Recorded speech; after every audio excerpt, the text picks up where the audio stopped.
Sarah sentit sa respiration se bloquer dans sa gorge lorsqu'elle le vit debout dans l'embrasure de la porte. Les yeux argentés de Robert étaient rivés sur elle.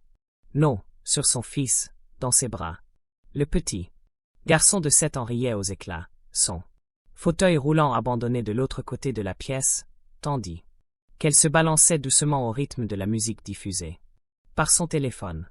Elle était tellement absorbée par l'instant présent, par le fait de faire sourire Lucas, pour la première fois depuis des semaines, qu'elle n'avait pas entendu la porte d'entrée s'ouvrir. La mâchoire de Robert était crispée, et son costume coûteux le rendait paradoxalement encore plus menaçant sous la douce lumière de l'après-midi dans la chambre d'enfant. Quoi? Sa voix était d'un calme glacial. Que faites-vous avec mon fils? Son cœur battait la chamade contre ses côtes. C'était tout. Elle allait perdre le seul emploi qui la tenait éloignée de la rue, le seul endroit où elle se sentait chez elle depuis des mois. Mais pire encore, elle allait perdre Lucas, ce garçon adorable qui lui avait volé son cœur en seulement 3 semaines. Si vous voulez découvrir comment Sarah s'est retrouvée chez le chef mafieux le plus redouté de New York et ce qui s'est passé à ce moment précis qui a tout changé, abonnez-vous à la chaîne et indiquez dans les commentaires d'où vous regardez. Chaque visionnage contribue à faire connaître davantage d'histoires comme celle-ci. 3 semaines plus tôt, Sarah s'était tenue devant les imposantes grilles en fer forgé de la propriété Walsh, dans l'Upper East Side de Manhattan, se demandant si elle était en train de commettre la plus grosse erreur de sa vie. L'offre d'emploi était vague. Nounou à domicile pour un garçon de 7 ans. Rémunération excellente. Discrétion absolue exigée. Elle avait postulé par désespoir. Son propriétaire lui avait donné 48 heures pour payer 3 mois de loyer en retard, et son emploi à temps partiel au restaurant couvrait à peine ses besoins alimentaires. Lorsque les portes s'ouvrirent automatiquement, elle serra plus fort les bretelles de son vieux sac à dos. Tout ce qu'elle possédait tenait dans ce sac. La demeure qui se dressait devant elle semblait tout droit sortie d'un film. Des colonnes de pierre blanche imposantes, des fenêtres qui coûtent probablement plus cher que ce qu'elle gagnerait en une année. 3 SUV noirs étaient garés dans elle. Allées circulaires, et des hommes en costume sombre se tenaient à divers endroits autour de la propriété. Leurs regards suivaient chacun de ses mouvements tandis qu'elle montait les marches de marbre. La porte s'ouvrit avant qu'elle ait pu frapper. Une femme d'une 50aine d'années, élégante et sévère, la dévisagea de haut en bas. Vous êtes la candidate au poste de nounou. Sarah Mitchell. Maman. J'ai mon entretien chez Monsieur Walsh, mais il est en retard. Viens avec moi. La femme, Madame Chen, la responsable du personnel de maison, la conduisit à travers des couloirs remplis d'œuvres d'art, dignes d'un musée. Le poste est pour Lucas, 7 ans. Il a eu 6 nounous en 4 mois. Sarah sentit son estomac se nouer. Pourquoi tant de personnes? Elle. Expression de Madame Chen s'adoucit légèrement. Le garçon ne parle pas. Il ne l'a pas fait depuis l'accident d'il y a 2 ans qu'il a laissé en fauteuil roulant. La plupart des nounous le traitaient comme s'il était cassé. Monsieur Walsh n'a que très peu de patience pour cela. Ils s'arrêtèrent devant une porte recouverte d'autocollants de super-héros, un contraste saisissant avec l'élégance froide du manoir. Sarah entendait de la musique à l'intérieur, quelque chose de joyeux et entraînant. Mais aucun autre son. Lucas, appela Madame Chen en frappant doucement. Quelqu'un est là. Pour vous accueillir. La musique s'est arrêtée. Lorsque la porte s'ouvrit, Sarah se retrouva face à un petit garçon aux boucles brunes et aux yeux gris d'une beauté à couper le souffle, les plus beaux qu'elle ait jamais vus. Son fauteuil roulant était fait sur mesure. Il avait probablement coûté une fortune, mais il se tenait raide, comme s'il s'attendait à ce qu'elle détourne le regard par pitié. Sarah s'agenouilla à sa hauteur, ignorant la façon dont son vieux jean s'était détendu. Salut Lucas. Je suis Sarah. C'est une affiche de Captain America vraiment cool. Derrière toi. C'est mon Avenger préféré. Juste une seconde. La surprise traversa le visage du garçon. Puis il désigna sa poitrine et secoua fermement la tête. Iron Man. Sarah a deviné. Lorsque Lucas hocha la tête avec enthousiasme, elle sourit. D'accord, je comprends. Tony Stark est vraiment incroyable. As-tu un film préféré? Pendant les 20 minutes qui suivirent, Sarah s'assit par terre dans la chambre de Lucas et lui posa des questions auxquelles il pouvait répondre par oui ou par non, par des hochements de tête, des secousses ou des gestes. Madame Chen observait depuis l'embrasure de la porte, son expression indéchiffrable. Mais Sarah ne jouait pas la comédie. Pour la femme de ménage, quelque chose dans le regard de Lucas, une solitude désespérée qu'elle reconnaissait dans son propre miroir, lui donna envie de percer son silence et de lui rappeler qu'il comptait.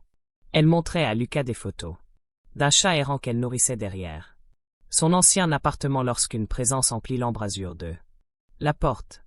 L'air lui-même semblait se transformer, s'alourdir, se charger de danger. Sarah leva les yeux et son souffle se coupa. Robert Walsh se tenait là, vêtu d'un costume noir qui coûtait probablement plus cher que son salaire annuel entier. Ses yeux argentés, de la même nuance que ceux de ses fils, la fixèrent avec une intensité qui lui donna la chair de poule. Il était plus jeune qu'elle ne l'avait imaginé. Peut-être une trentaine d'années, avec des traits fins et une aura de violence maîtrisée qui émanait de lui comme une chaleur. Tous les occupants de la pièce se redressèrent. Inconsciemment, y compris Madame Chen. Monsieur Walsh, dit rapidement la gouvernante. Voici Sarah Mitchell, la candidate. Je peux voir qui elle est. Sa voix était grave, avec une légère raucité que Sarah ressentit jusque dans ses os. Il regarda son fils. Lucas, va avec Madame Chen. Je dois parler à Mademoiselle Mitchell. Le visage de Lucas s'assombrit, mais il hocha la tête et laissa Madame Chen l'emmener en fauteuil roulant. Il se retourna vers Sarah avec des yeux suppliants. Ne partez pas. Et quelque chose s'est brisé dans sa poitrine. Lorsqu'ils furent seuls, Robert s'avança davantage dans la pièce. Il ne s'assit pas, il resta là, immobile, l'observant avec la concentration d'un prédateur évaluant sa proie. Sarah se releva en hâte, pleinement consciente de la différence de taille entre elles, de leur monde. Vous n'avez aucune certification en matière de garde d'enfants, a-t-il déclaré sans embâche. Non, monsieur, mais je n'ai aucune référence pour mes précédents postes de nounou. Je n'ai jamais été nounou auparavant, mais votre dernier emploi était chez l'Ouest. Dîner dans le Queens. Vous avez été licencié il y a 3 semaines. Parce que le restaurant a fermé. Il inclina légèrement la tête. Vous avez 3 mois de loyer de retard. Votre propriétaire a déposé une demande d'expulsion hier. Vous avez exactement $247 sur votre compte courant. Le visage de Sarah était en fait. Il avait fait enquêter sur elle. Il connaissait probablement tout d'elle, jusqu'à sa pointure. Je n'ai pas un CV impressionnant, Monsieur Walsh. Mais j'ai besoin de ce travail, et je travaillerai plus dur que quiconque vous ayez jamais embauché. Votre fils mérite qu'on le voie, lui, et pas seulement son fauteuil roulant. Une lueur a brillé dans ses yeux froids. Mon fils mérite quelqu'un qui ne l'abandonnera pas dès que les choses se compliqueront. Toutes les nounous partent. Ils disent que c'est trop dur, trop triste, trop de responsabilité. Je sais ce que c'est, dit Sarah avant même de pouvoir se retenir. Se sentir invisible, que les gens vous regardent et ne voient que ce qui est cassé, ce qui manque ou ce qui n'est pas assez bien. Elle soutint son regard malgré son cœur qui battait la chamade. Je ne regarderai pas Lucas de cette façon. Parce que je ne le vois pas ainsi. C'est un garçon intelligent et drôle qui adore Iron Man, qui écoute la musique trop fort et qui a un sourire magnifique. C'est ce que je vois. Ah! Silence pesant s'installa entre eux. Robert Walsh était un homme qui prenait des décisions valant des millions de dollars en quelques secondes, qui contrôlait un empire bâti sur la peur et la loyauté. Mais en voyant cette jeune fille aux vêtements usés et au regard féroce, défendant son fils, il sentit quelque chose changer en lui. Quelque chose qu'il avait enfoui la nuit où sa femme était morte et l'avait laissé seul avec un enfant traumatisé. Vous allez habiter ici, dit-il brusquement. À temps plein. Madame Chen vous conduira à votre chambre. Vous serez responsable des soins, de elle. Éducation et du bien-être de Lucas. De 7 heures à 19 heures tous les jours. Je travaille tard. La plupart des soirs, vous le coucherez. Le cœur de Sarah s'emballa. Cela signifie-t-il que vous commencez demain? Madame Chen vous fournira les détails du contrat. Il se retourna pour partir, puis s'arrêta. Mademoiselle Mitchell, si vous faites du mal à mon fils, vous ne pourrez vous cacher nulle part où je ne vous retrouverai pas. Est-ce clair? La menace fut proférée calmement. Mais Sarah ne doutait pas qu'il pensait chaque mot. C'était un homme qui avait probablement fait tuer des gens avant le petit déjeuner, mais elle se redressa et le regarda droit dans les yeux. Si je fais du mal à votre fils, monsieur Walsh, je me rendrai. Car tout enfant qui a vécu ce que Lucas a vécu ne mérite que de elle. Amour et de la protection. Pendant un instant, l'expression de Robert Walsh s'adoucit, devenant presque humaine. Puis elle disparut, et il sortit. Sans un mot de plus, s'en allant. Sarah tremblait, se demandant dans quoi elle s'était embarquée. 2 semaines passèrent dans un tourbillon de routine et de révélations. Sarah emménagea dans une chambre plus grande que tout son ancien appartement, avec une salle de bain attenante et une vue sur le jardin privé. Le contrat que Madame Chen lui présenta lui rapportait en un mois plus que ceux qu'elle avait gagnés en 6 au restaurant. C'était surréaliste, comme si elle avait fait irruption dans la vie de quelqu'un d'autre. Mais rien ne lui paraissait plus réel que les heures passées avec Lucas. Le garçon était brillant.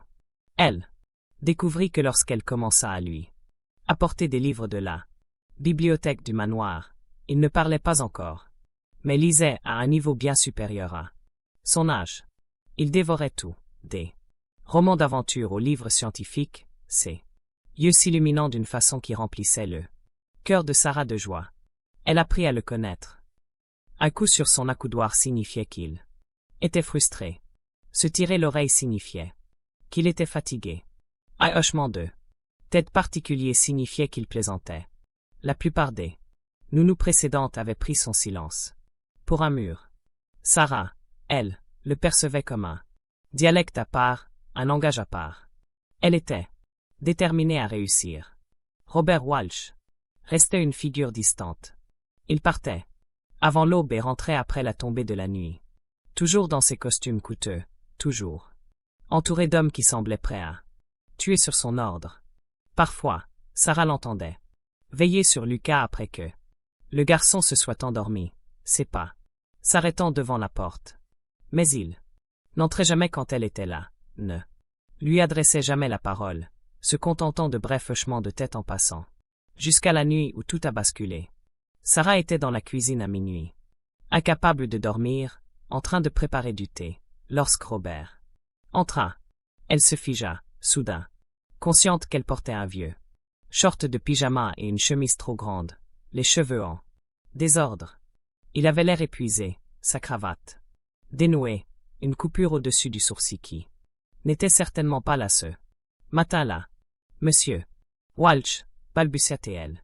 Je suis désolée de ne pas avoir pu dormir. Je ne l'ai pas fait exprès. C'est aussi votre maison. Il s'est dirigé vers le placard et a sorti une bouteille de whisky. Ses mains étaient fermes, mais il y avait quelque chose dans ses mouvements, une tension qui trahissait une violence récemment commise. Vous êtes ici depuis 2 semaines. Lucas n'a pas pleuré une seule fois. Sarah cligna des yeux. Il plairait tous les soirs. Des cauchemars à propos de l'accident, à propos de sa mère. Robert se versa 2 doigts de whisky et en but la moitié d'une seule gorgée. Madame Jen dit qu'il s'endort maintenant en quelques minutes. Qu'il sourit pendant la journée. C'est un enfant extraordinaire, dit Sarah d'une voix douce. Il avait simplement besoin de quelqu'un pour le rencontrer là où il était, au lieu de se demander où les gens pensaient qu'il devrait être. Or Robert se tourna pour la regarder pleinement pour la première fois. Dans la faible lumière de la cuisine, ses yeux argentés étaient moins froids, plus hantés. Sa mère n'arrivait pas à le supporter, le fauteuil roulant, le Silence. Elle a commencé à boire, à prendre des pilules, à précipiter sa voiture du haut d'un pont il y a 2 ans et à percuter une famille qui circulait sur la voie opposée. Sa voix était neutre, factuelle. Lucas était dans la voiture. Il a survécu. Ils ne l'ont pas fait. La main de Sarah s'est portée instinctivement à sa bouche. Oh, mon Dieu! Il a tout vu. Il a pris la parole aux funérailles, a dit à tout le monde qu'il aimait ça. Maman, puis n'a plus jamais parlé. Robert termina son verre. J'ai engagé des spécialistes, des thérapeutes, les meilleurs médecins que l'argent puisse acheter. Ils disent tout cela. Même chose. Il parlera quand il sera prêt. S'il est un jour prêt. Il le fera, affirma Sarah. Avec certitude.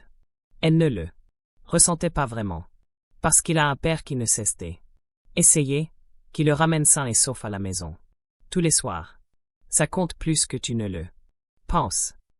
Le rire de Robert était amer. La sécurité. Savez-vous ce que je fais, mademoiselle Mitchell? Sur quoi est bâtie cette maison? J'en sais assez, répondit Sarah d'une voix douce. Je sais que 34x4 vous suivent. Partout, que les hommes dehors sont armés, que les gens vous appellent patron avec une peur bien particulière. Elle croisa son regard. Je sais que vous êtes dangereux, mais je sais aussi que Lucas vous aime. Il a votre photo sur sa table de chevet. Il guette la porte tous les soirs à 19h. Ah, vous attendre. Quelque chose se fissura dans elle. Expression de Robert. Un instant. Il parut jeune, perdu, humain. Puis son téléphone vibra, brisant ce moment. Il y jeta un coup d'œil. Et son masque de froideur se remit en place. Je dois y aller. Il y a un problème. Il se dirigeait déjà vers la porte quand Sarah l'appela. Monsieur Walsh. Lorsqu'il marqua une pause, elle dit doucement. Quoi que tu aies à faire là-bas, rentre sain et sauf. Lucas a besoin de son père. Il la fixa longuement, le regard indéchiffrable. Puis, il disparut, et Sarah se retrouva seule dans la cuisine, son thé oublié, se demandant pourquoi son cœur s'emballait. Le lendemain matin, Madame Chen prit Sarah à part d'un air pressant. Monsieur Walsh a laissé des instructions. Lucas et toi ne devez en aucun cas quitter la propriété. Des renforts de sécurité ont été déployés. Que se passe-t-il? Il y a eu des menaces de la part d'une famille rivale, les Castellano. Ils cherchent à nous faire pression. La voix de Madame Chen baissa. Quiconque est proche de Monsieur Walsh est une cible. Sarah sentit un frisson la parcourir. Lucas est plus en sécurité. Ici, avec toi. Monsieur Walsh te fait confiance pour le protéger si besoin est. La gouvernante glissa quelque chose dans la main de Sarah. Ah, téléphone. Cher et neuf. Ah, numéro est programmé. Si quelque chose arrive, tu appelles. Monsieur Walsh viendra. Pendant les 3 jours suivants, Sarah dormit à peine. Elle divertissait Lucas à l'intérieur, ne le laissant jamais s'approcher des fenêtres, toujours vigilante face aux hommes armés qui patrouillaient. Le garçon sentit sa tension et se fit plus silencieux, plus renfermé. Au bout de 3 nuits, Sarah était désespérée de lui faire retrouver le sourire. C'est alors qu'elle se souvint de la musique. Lucas adorait la musique. C'était la seule chose qui le détendait toujours. Sarah jouait des morceaux instrumentaux pendant leurs cours, laissant les mélodies emplir le silence qui l'habitait. Mais ce soir-là, assise par terre dans sa chambre pendant qu'il construisait avec des Legos, une idée lui vint. Dis, Lucas, dit-elle, doucement. Tu veux essayer quelque chose? Il leva les yeux. Curieux. Sarah sortit son vieux téléphone, pas celui de secours que Madame Chen lui avait donné, et fit défiler sa musique. Elle trouva une chanson entraînante, quelque chose avec un rythme, qui donnait envie de bouger. Ma mère faisait ça avec moi quand j'étais triste. Oh, dansait, pas de danse sophistiquée, juste on bougeait. Jusqu'à ce qu'on se sente mieux. Les yeux de Lucas s'écarquillèrent. Il désigna son fauteuil roulant et secoua la tête. Tu n'as pas besoin de marcher pour danser, dit doucement Sarah. Elle se leva et commença à se balancer au rythme de la musique. Ses mouvements étaient simples et libres. Danser, c'est simplement ressentir la musique, se libérer de tout ce qui pèse. Elle fit un tour sur elle-même et lui sourit. Allez, tu peux bouger les bras, n'est-ce pas? Hésitant, Lucas leva les bras. Sarah, elle, encouragea, lentement, gracieusement, le garçon commença à bouger le haut de son corps en rythme. Son visage se transforma, l'inquiétude s'évapora, remplacée par quelque chose que Sarah n'avait aperçu que par intermittence, la joie pure. C'est ça, s'exclama-t-elle en riant et en tournant sur elle-même. Tu es un vrai talent. La chanson se termina et une autre commença, plus lente, mais tout aussi douce. Sire. Un coup de tête, Sarah prit une décision qui allait tout changer. Elle s'approcha du fauteuil roulant de Lucas et s'agenouilla. Je peux te porter. Nous danserons ensemble. Lucas la fixa du regard, puis hocha lentement la tête. Sarah le souleva délicatement. Il était plus léger qu'elle ne l'avait imaginé, tout en fragilité et en confiance. Elle le serra contre sa poitrine, un bras sous ses jambes, l'autre autour de son dos, et commença à se balancer doucement au rythme de la musique. Les bras de Lucas se refermèrent autour de son cou, sa tête reposant sur son épaule, et alors, miracle des miracles, elle le sentit se détendre complètement. Le garçon qui se tenait si prudemment, si raide, se laissa aller dans ses bras comme s'il se sentait enfin assez en sécurité pour se laisser aller. Je te tiens, murmura Sarah en tournant lentement sur elle-même dans la pièce. Tu es parfait tel que tu es, mon chéri. Tu sais que tu n'as pas besoin d'être différent. Tu es déjà tout. Les épaules de Lucas se mira, tremblaient, et Sarah réalisa soudain qu'il plairait, mais pas de larmes de tristesse. C'étaient des larmes comme celles qu'on reçoit lorsqu'un barrage cède enfin sous le poids des émotions trop fortes pour être contenues plus longtemps. Elle le serra plus fort contre elle, toujours en train de vaciller, les larmes coulant maintenant sur son propre visage. La musique continuait de jouer, les enveloppant, comme une bénédiction, et Sarah adressa une prière de gratitude pour avoir trouvé cet enfant, ce travail, ce moment. Elle était tellement absorbée par ses pensées qu'elle n'a pas entendu la porte d'entrée s'ouvrir. Je n'ai pas entendu les pas dans le couloir. Il ne savait pas qu'il était observé jusqu'à ce qu'une voix rauque des émotions prononce son nom. Sarah. Elle se retourna brusquement. Lucas toujours dans ses bras, et se figea. Robert se tenait sur le seuil, toujours en costume. Mais quelque chose avait changé. Sa cravate avait disparu, ses cheveux étaient ébouriffés comme s'il s'était passé les mains dedans. Mais ce sont ses yeux qui ont fait chavirer son cœur. Il rayonnait d'une substance qu'elle ne pouvait nommer, quelque chose qui la fit rougir. Monsieur Walsh, souffla-t-elle. Je suis désolé. J'aurais dû demander la permission. Je pensais simplement qu'il souriait. Robert la coupa, sa voix étrange, rauque. Mon fils sourit. Sarah baissa les yeux verts. Lucas, et effectivement, même à travers ses larmes, le garçon souriait. Ses petites mains étaient toujours autour de son cou, et il leva les yeux vers son père avec une expression de pure fierté. Regarde. Papa, je danse. Robert traversa la pièce en 3 enjambées. Pendant un instant terrifiant, Sarah crut qu'il était en colère, mais il prit ensuite son visage entre ses mains, sa paume rugueuse et chaude contre sa joue. Personne, dit-il d'un ton horrible. Personne ne l'avait jamais fait sourire comme ça. Pas depuis, dit-il d'une voix brisée. Il avait juste besoin de se sentir suffisamment en sécurité pour lâcher prise. Murmura Sarah. Elle tremblait à présent, pleinement consciente de la proximité de Robert, de la façon dont son regard parcourait son visage. Comme si elle était quelque chose de précieux, impossible. Et vous l'avez fait. Son pouce effleura sa pommette. Tu lui as donné ça. Lucas émit un son entre eux. Pas un mot, juste un joyeux fredonnement, et les 2 adultes baissèrent les yeux vers lui. Le garçon avait maintenant les bras tendus, cherchant à atteindre son père. Sarah a délicatement déposer Lucas dans les bras de Robert. Mais le garçon a gardé une main agrippée à son cou, refusant de la lâcher. Ils restèrent donc là. Tous trois se sont connectés tandis que la musique continuait, et quelque chose de profond et de terrifiant apprit racine dans la poitrine de Sarah. Le bras libre de Robert l'entoura par là. Taille, ferme et assurée. Et soudain, tous les trois se mirent à bouger. Ensemble, se balançant au rythme de la musique dans la chambre tapissée de super-héros. Un chef mafieux brisé, un garçon traumatisé et une nounou qui avait atterri dans ce monde par accident, mais qui commençait à réaliser qu'elle ne voulait plus jamais le quitter. Sarah, dit Robert doucement, les lèvres près de son oreille. Si jamais tu as besoin de quoi que ce soit, si jamais tu es en danger à cause de moi, tu appelles ce numéro.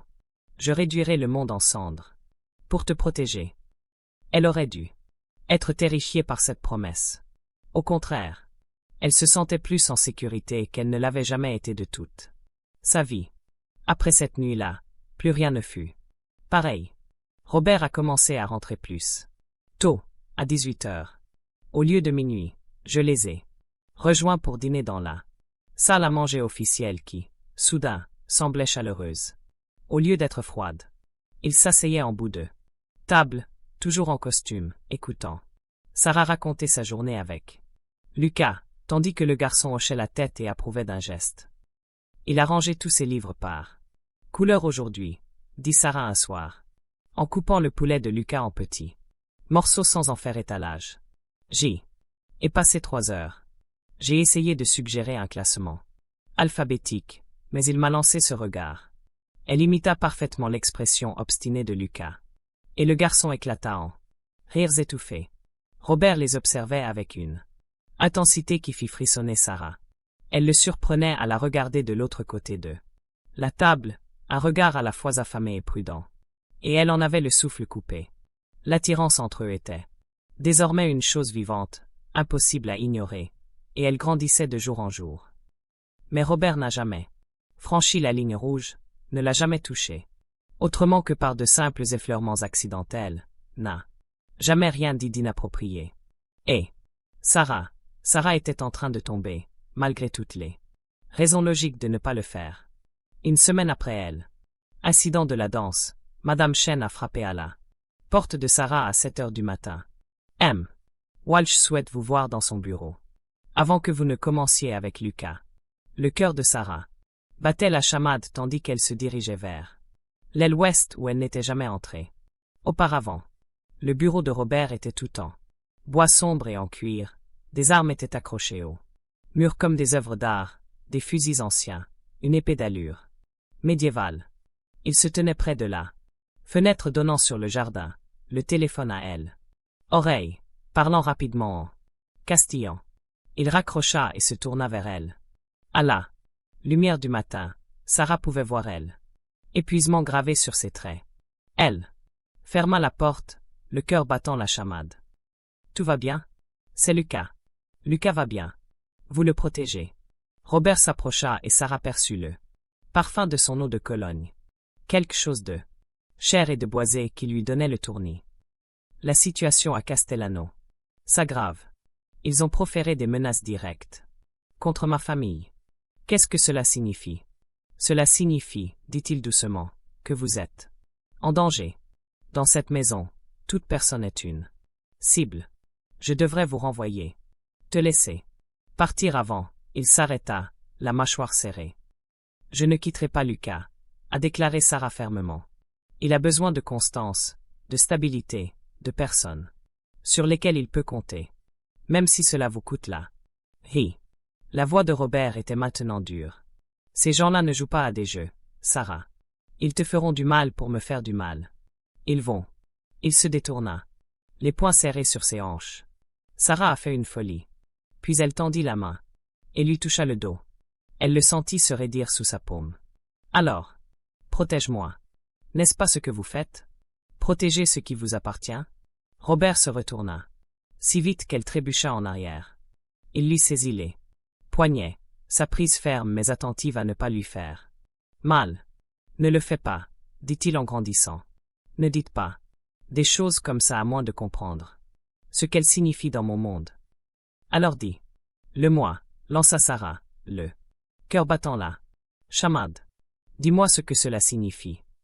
Ça veut dire, dit Robert, sa voix prenant un ton menaçant et sombre. Si tu es à moi, je ne te laisserai jamais partir. Cela signifie que je tuerai quiconque vous regarde de travers. Cela signifie que je vais. Il s'arrêta, relâchant ses poignets comme si elle l'avait brûlé. Tu es la nounou de Lucas. C'est tout ce que cela peut être. C'est ce que vous voulez? Les mots sont sortis avant que Sarah puisse les arrêter. Pour que ce soit tout. Son émis par Robert se situa entre un rire et un grognement. Ce que je veux n'a pas d'importance. Vous avez 23 ans. Tu devrais sortir avec des garçons de ton âge, aller à elle. Université, vivre une vie normale, et non pas être prisonnière d'un manoir avec un homme qui a du sang sur les mains et des ennemis aux portes. J'ai 24 ans, corrigea Sarah. Et je n'ai plus souhaité la normalité depuis le jour où j'ai franchi vos portes. Je veux, elle. S'arrêta, terrifiée à l'idée de terminer. Quoi? Robert s'approcha, empiétant sur son espace, les yeux flamboyants. Que veux-tu, Sarah? Toi, murmura-t-elle. Je vous veux, toi. Et Lucas. Je veux ça. Tout. Même le danger. Je veux rester. Pendant un instant, Robert la fixa du regard. Puis, sa main se glissa dans ses cheveux, relevant son visage, son front se posant contre le sien. Vous n'avez aucune idée de ce que vous demandez. Alors montrez-moi. Et elle embrassa alors. Ou peut-être qu'elle l'a embrassé. Sarah n'arrivait pas à le dire. Je ne sentais que la pression désespérée de ses lèvres contre les siennes. La façon dont ses bras l'entouraient. Comme s'il se noyait et qu'elle était l'air. Ce n'était en rien comparable au doux baiser des films. C'était la faim et le besoin, et deux personnes qui s'étaient retenues pendant trop longtemps qui finissaient par se laisser aller. Lorsqu'ils se séparèrent, tous deux, essoufflés, Robert prit son visage entre ses mains. Si nous faisons cela, si vous restez, vous devez comprendre. Je ne suis pas un homme bien. Sarah, j'ai fait des choses qui vous feraient fuir en hurlant. Mon monde est fait de violence, de secrets et de danger. Je sais, dit Sarah en serrant les poings de sa chemise. Je sais ce que tu es. Je le sais depuis le premier jour. Ça ne change rien. Ça devrait, mais ça ne l'est pas. Elle se hissa sur la pointe des pieds et effleura à nouveau ses lèvres des siennes. Je te vois, Robert Walsh. Pas seulement le patron, pas seulement le monstre que tout le monde voit. Je vois le père qui vient vérifier que son fils va bien tous les soirs. L'homme qui a pleuré en voyant Lucas sourire. La personne qui m'a donné une chance quand je n'avais rien.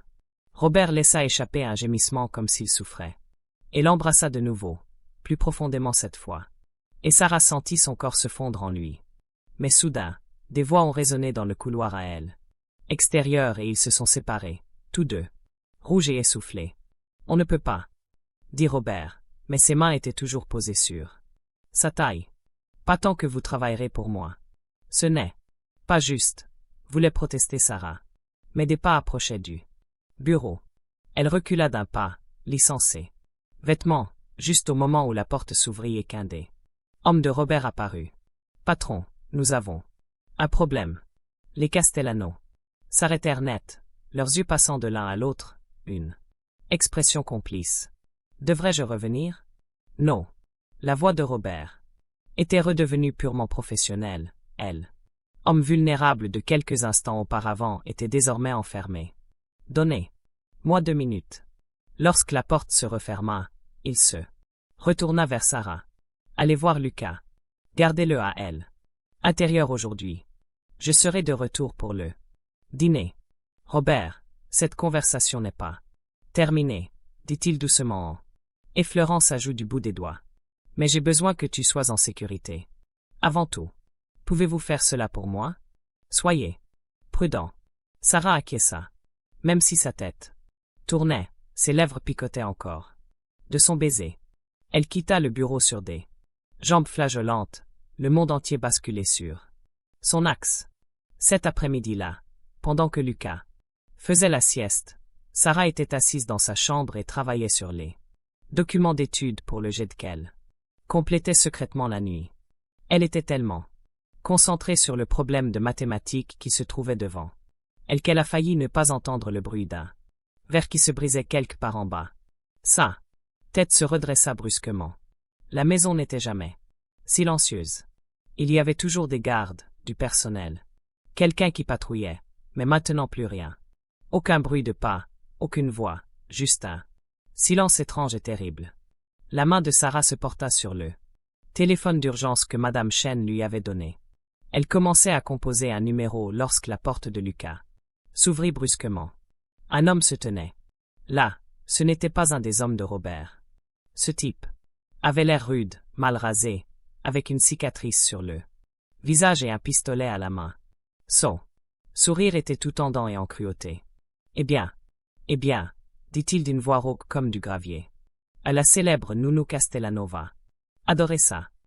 Sarah se jeta devant le lit de Lucas, son corps faisant office de bouclier entre l'intrus et le garçon endormi. Son pouce trouva le bouton d'appel d'urgence et appuya dessus sans regarder. Ti dois partir, dit-elle d'une voix tremblante mais ferme. Maintenant, dit l'homme en riant et en faisant un pas de plus. Je ne crois pas. Ma chérie.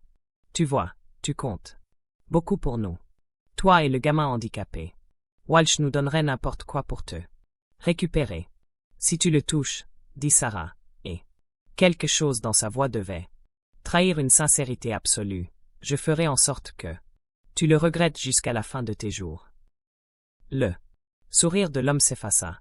Il leva son arme et la pointa droit sur sa poitrine. Dernière chance. Tais-toi ou je te tire dessus et je prends le gamin. Derrière Sarah, Lucas se réveilla. Elle entendit son halètement, sentit le lit bouger lorsqu'il se redressa. Sa main se porta derrière elle, trouva ses petits doigts et les serra. Une fois. Je te tiens. D'accord, dit Sarah. L'esprit en ébullition. D'accord, je viens. Laisse Lucas tranquille, s'il te plaît. L'homme s'approcha et attrapa son bras.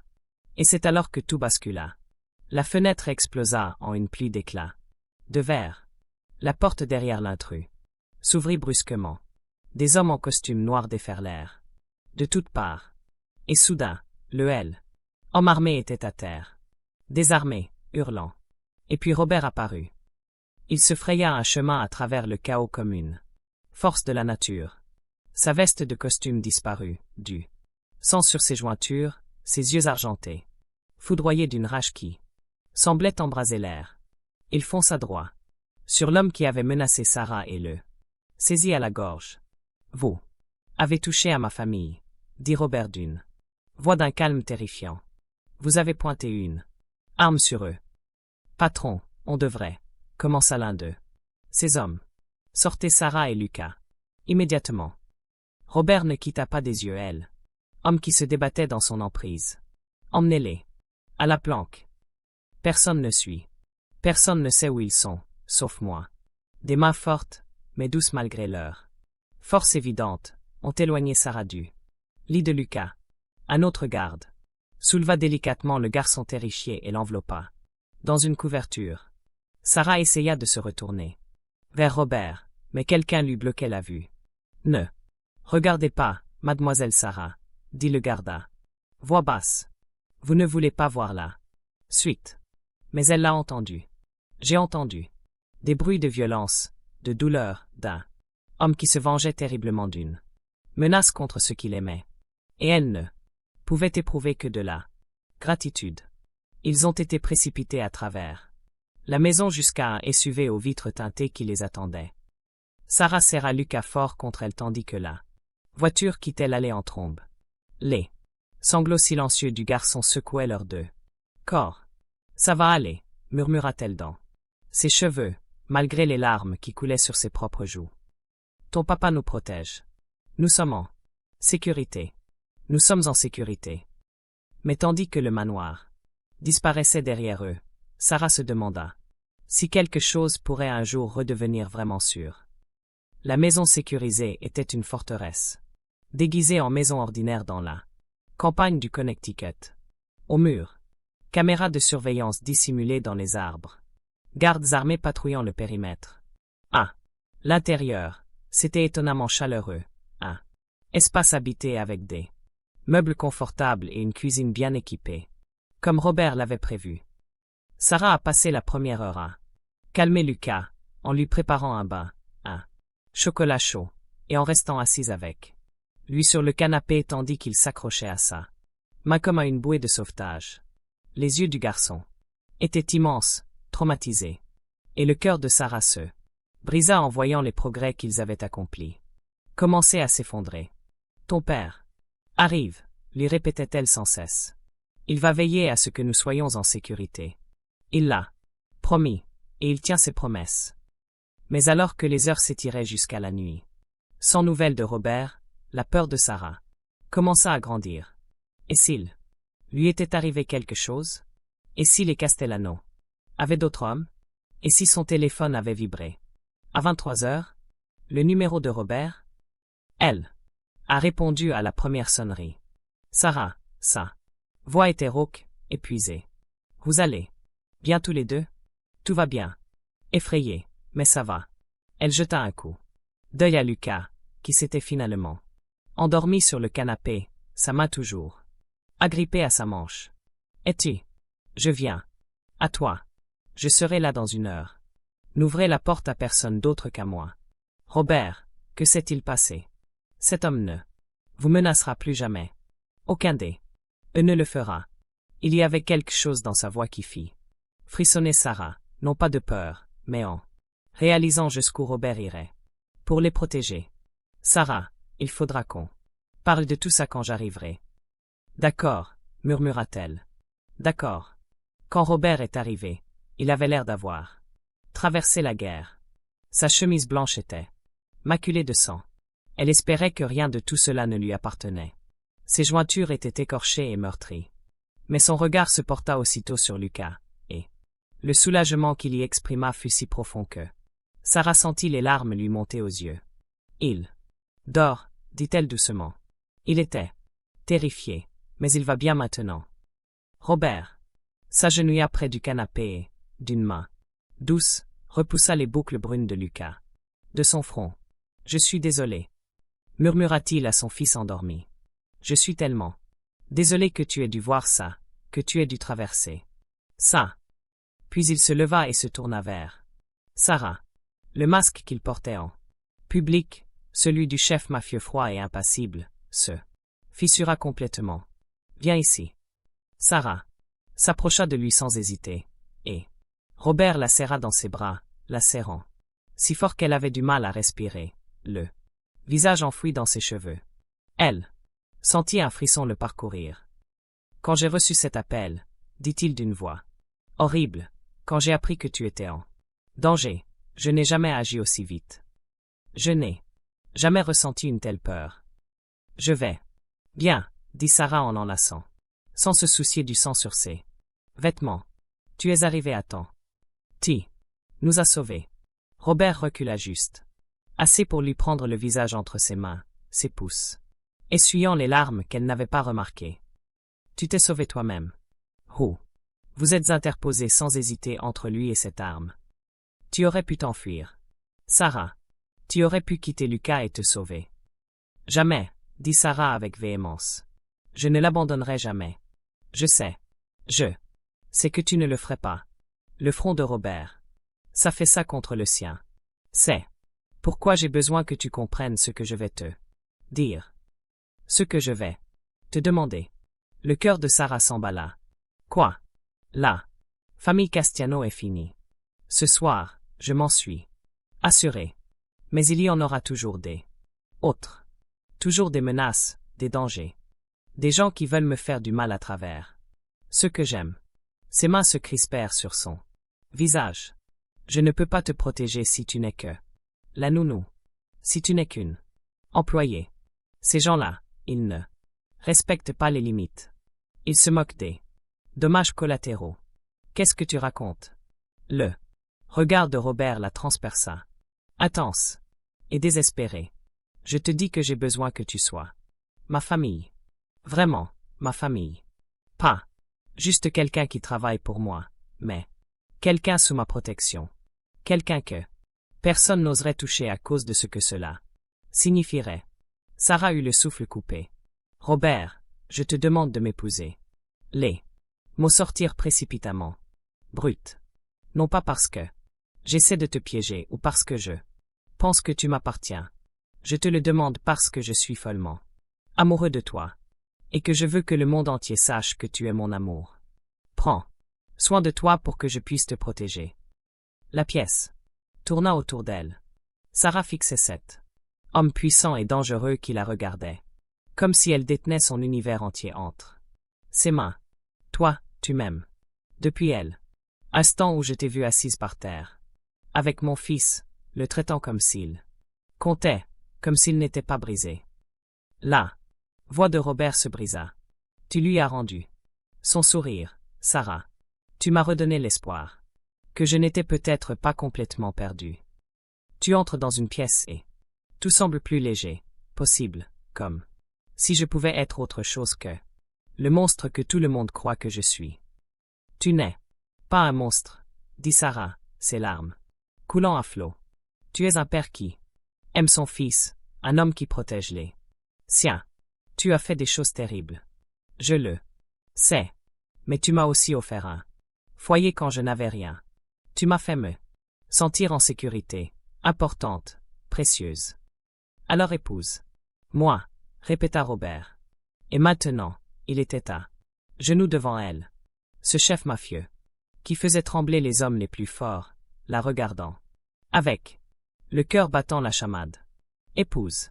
Moi et laisse-moi passer le reste de ma vie à te protéger, à t'aimer, à te donner tout ce que tu mérites. Sarah le regarda, fixant du regard le sang sur ses vêtements, preuve de la violence qu'il avait eue pour la protéger, les jointures écorchées par la lutte qu'il avait menée pour la rejoindre, ses yeux si froids à leur rencontre, mais qui à présent flamboyaient d'amour et de désespoir. Ce n'était pas un conte de fées. C'était chaotique, compliqué et dangereux. Mais c'était aussi réel. Il était réel et elle l'aimait. Dieu la vienne en aide. Elle l'aimait de tout son cœur. Oui, murmura-t-elle. Oui, je veux t'épouser. Robert se leva d'un bond et l'embrassa comme si elle était l'oxygène qui le vidait de son sang.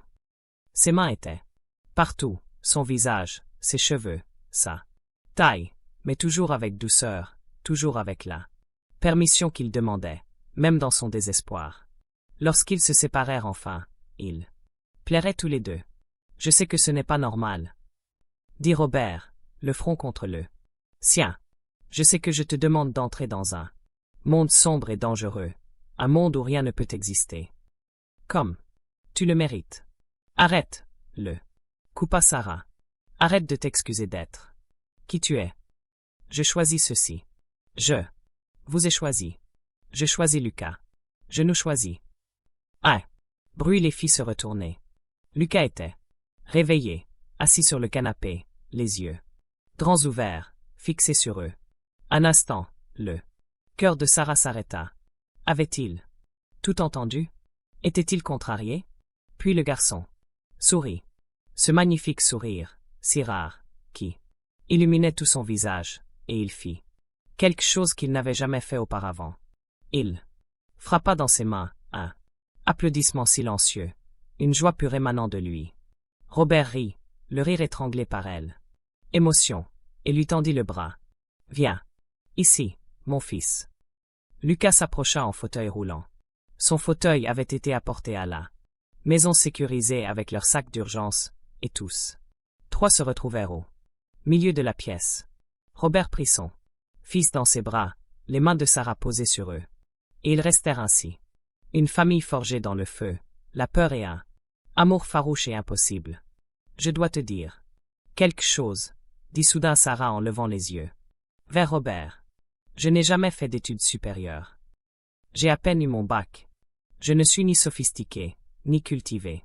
Rien de spécial. Tu es tout pour moi, elle. Interrompit Robert. Tu es la femme qui aime mon fils, qui s'est interposée entre lui et le danger sans hésiter. Celle qui fait de Cette maison a foyer plutôt qu'une prison. C'est plus que formidable, Sarah. C'est extraordinaire. Je prépare mon bac, confia-t-elle le soir, une fois Lucas endormi. Je veux aller à l'université. Peut-être étudier la psychologie de l'enfant ou les sciences de elle. Éducation. Je veux réussir. Mériter ça. Robert lui prit le visage entre ses mains. Le regard intense. Tu le mérites déjà, mais si tu veux étudier, je te paierai les meilleures écoles du pays. Si tu veux un diplôme, une licence, peu importe ce qui te rend heureuse, il est à toi. Lucas tapota l'épaule de son père. Désigna Sarah, puis sa propre poitrine. Et Roberts. Son propos était clair. Elle fait partie de notre famille. Oui, répondit Robert en embrassant le front de son fils. Oui, elle l'est. Ce soir-là, une fois Lucas installé dans sa chambre, Sarah allongée par terre à côté de son lit jusqu'à ce qu'il s'endorme, comme au manoir, elle et Robert s'assirent sur le canapé, sa tête sur son épaule, son bras autour de sa taille. Que va-t-il se passer maintenant? Sarah demanda doucement. Maintenant, nous rentrons à la maison. La menace Castellano est définitivement éliminée. Je mets en place de nouveaux protocoles de sécurité. Personne ne s'approchera à moins de 15 mètres de vous ou de Lucas, sans avoir été préalablement vérifié. La main de Robert trouva la sienne. Leurs doigts s'entrelacent. Et nous prévoyons un mariage. Petit groupe si vous voulez, juste nous, Lucas et quelques personnes de confiance. Ou grand, si c'est ce que vous préférez. Tout ce que vous voulez. Petite, immédiatement dit Sarah. Uniquement les personnes qui comptent. Bien. Robert se tourna pour la regarder, sa main libre venant glisser une mèche de cheveux derrière son oreille. Je dois vous parler de l'homme qui s'est introduit par effraction dans la maison aujourd'hui. Sarah se tendit. Et lui? Il est vivant. À peine, mais vivant. Il est détenu dans un endroit doux. Il ne pourra jamais s'échapper. La voix de Robert était soigneusement mesurée. J'ai besoin que vous compreniez. Je ne suis pas un homme bien, Sarah. Ce que je lui ai fait, ce dont je suis capable. Dans mon monde, il est nécessaire de protéger ce qui m'appartient, mais je comprendrai si vous avez besoin de temps pour assimiler cela, pour décider si vous pouvez vraiment vivre avec ça. Sarah resta silencieuse un long moment. Elle a ensuite raconté qu'il avait pointé une arme sur un garçon de 7 ans, un enfant en fauteuil roulant qui avait déjà subi tant de traumatisme. Il allait nous faire du mal. Elle leva les yeux vers Robert, le regard clair et fixe. Je ne suis pas assez naïf pour penser que la violence n'est jamais nécessaire. J'ai grandi dans des quartiers où les gens se faisaient agresser tous les jours, où la police ne répondait pas aux appels, où il fallait se protéger soi-même ou mourir. Je sais à quoi ressemble le monde réel. C'est différent. Vraiment? Sarah a lancé un défiant. Douceur. Vous protégez votre famille. Voilà ce que vous faites. Cela implique parfois de faire des choix difficiles, d'accomplir des choses difficiles. Je n'ai pas besoin que tu sois un chevalier blanc, Robert.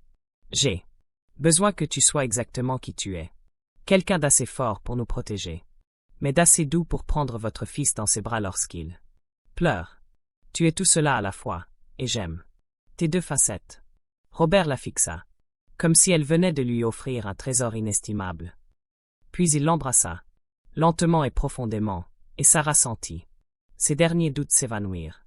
Ils passèrent la nuit à parler de son enfance, élevée par un père qui lui avait appris les ficelles du métier par la violence et la terreur, de sa mère, décédée quand Sarah avait 15 ans, la laissant seule et en proie à la détresse. De Lucas, de ses projets d'avenir, des espoirs. À l'aube, alors que la campagne du Connecticut se levait, Robert attira Sarah contre lui et murmura « Je ne te mérite pas. Heureusement que je ne te demande pas. » « Ce que tu mérites, répondit Sarah, les yeux déjà clos par l'épuisement. Je te demande juste toi. Et dans cette maison sécurisée, entourée de gardes armés et de systèmes de sécurité, Robert Walsh, redoutable chef mafieux, leader impitoyable, homme dangereux, s'autorisa enfin à croire que peut-être, juste peut-être, il pourrait avoir quelque chose de bien dans sa vie. 3 ans plus tard, Sarah se tenait dans le jardin de la propriété des Walsh, regardant Lucas traverser la pelouse en fauteuil roulant pour rejoindre son chien d'assistance. Un imposant berger allemand, nommé Héros, dressé spécialement pour lui. Le garçon avait maintenant 10 ans. Toujours silencieux, il était pourtant bien plus sûr de lui, plus ouvert. Il fréquentait une école privée spécialisée dans la communication non verbale, avait des amis, pratiquait des sports adaptés et, 6 mois plus tôt, devant son orthophoniste, son père et Sarah, Lucas avait prononcé ses premiers mots en 5 ans. « Je t'aime, maman. » La main de Sarah se posa sur son ventre arrondi. Elle était enceinte de 7 mois d'une fille qu'ils avaient déjà prénommée Grace. Ses bagues scintillaient au soleil. La bague de fiançailles que Robert lui avait offerte une semaine après sa demande en mariage, un saphir magnifique entouré de diamants, et l'alliance qu'elle portait depuis 2 ans. Leur mariage avait été intime, comme elle l'avait souhaité, célébré dans le jardin du manoir. Lucas avait porté les alliances. Madame Chen pleurait au premier rang et une poignée des hommes de confiance de Robert montaient la garde, feignant de ne pas sourire. Les menaces n'avaient pas complètement cessé. Elles ne cesseraient jamais dans le monde de Robert, mais la nouvelle s'était répandue, ce qui était arrivé au Castellano, ce que Robert Walsh allait faire pour protéger sa famille. La plupart des gens estimaient que le risque était trop grand. Sarah avait obtenu son diplôme d'études secondaires, puis s'était inscrite à des cours en ligne de psychologie infantile. Elle continuait de s'occuper de Lucas, non plus comme nounou, mais comme sa mère. Elle l'avait légalement adopté 6 mois après le mariage, et l'expression de son visage lorsqu'il lui avait annoncé la nouvelle avait tout valu. Des bras l'entourèrent. Par derrière, les mains de Robert se posant sur son ventre. « À quoi penses-tu ? On a fait un sacré bout de chemin, » dit Sarah en se laissant aller contre sa poitrine. « La vie est tellement différente d'il y a 3 ans, quand j'étais sur le point d'être expulsé de mon appartement miteux. T'embaucher, c'est la meilleure décision que j'ai jamais prise, » dit Robert en effleurant sa tempe de ses lèvres. Dire oui, c'est la meilleure décision que j'ai jamais prise. Sarah se tourna dans ses bras et leva les yeux vers l'homme qu'elle aimait. Lui aussi avait changé. Toujours dangereux, toujours aussi puissant, mais avec des contours plus doux.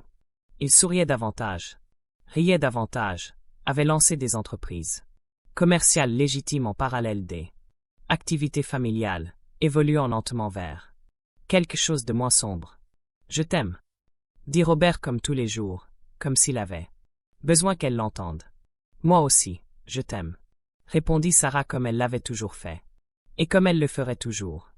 Lucas appela de l'autre côté de la pelouse, sa voix toujours basse, toujours hésitante, mais bien présente. « Maman, papa, venez jouer. » Robert et Sarah se regardèrent et sourirent. Puis, ensemble, ils traversèrent l'herbe en direction de leur fils, en direction de la vie qu'ils avaient construite à partir du chaos, de la peur et d'un amour impossible. Tandis que Sarah s'agenouillait près du fauteuil roulant de Lucas, que Robert s'asseyait à côté d'eux, que Héros aboyait joyeusement, et que le soleil de l'après-midi baignait tout d'or, elle repensa à cette fillette effrayée qui s'était tenue aux portes 3 ans auparavant, qui n'avait eu que de elle espoir et de la détermination. Cette jeune fille n'aurait jamais cru un tel avenir possible, et pourtant, Sarah le vivait. Et elle n'avait jamais été aussi reconnaissante d'avoir saisi cette opportunité, d'avoir franchi ses portes, d'avoir choisi l'amour, même lorsqu'il était enveloppé de danger. Elle avait appris que certaines histoires ne suivent pas les règles. Certaines histoires d'amour commencent dans les endroits les plus sombres et finissent par trouver la lumière. Et certaines familles ne naissent même pas. Ils sont choisis, conquis de haute lutte, protégés de toutes vos forces. C'était la sienne. Et elle ne changerait absolument rien. Cette histoire est terminée. Si ce récit vous a touché d'une quelconque manière, n'hésitez pas à le liker et à le partager avec quelqu'un qui apprécie également les histoires émouvantes. De nouvelles histoires arrivent bientôt. À la prochaine.